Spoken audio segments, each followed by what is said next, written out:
BBC4's A Night of Numbers begins now with a short film exploring the Ethiopian system of multiplication, a bizarre system that ignores some numbers and dismisses others as unlucky.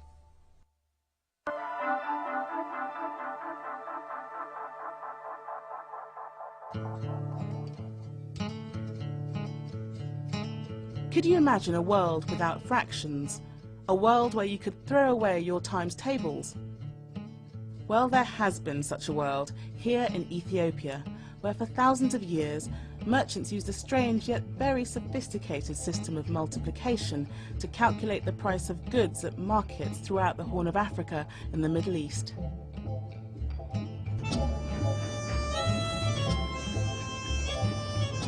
Today, the price of Ethiopian coffee is calculated on cash registers.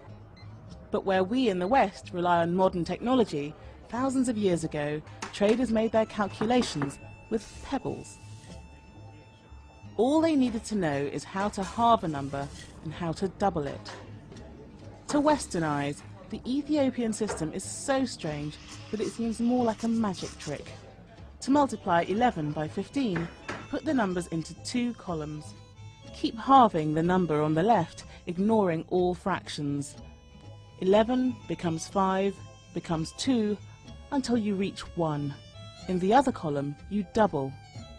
15 becomes 30, becomes 60, becomes 120.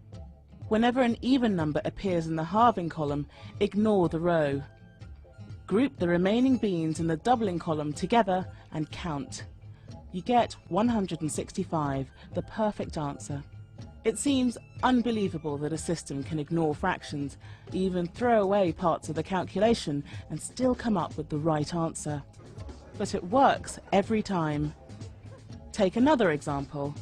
When we multiply 31 by 25 using long multiplication, we multiply 31 first by 5 and then by 20 and add the results together.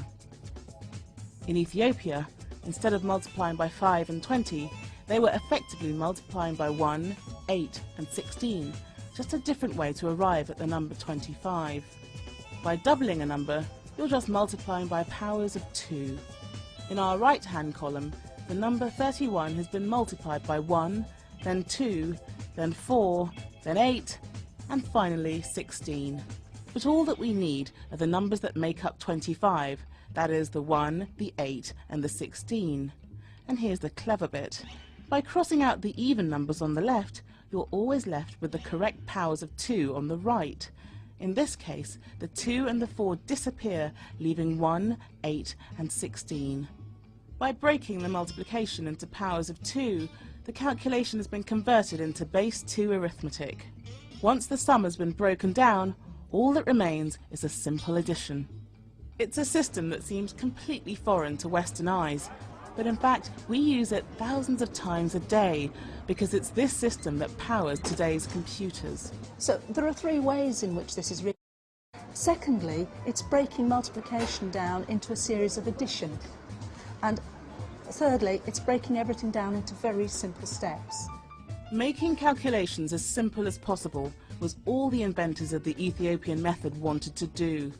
The solution they came up with is central to the way we live today.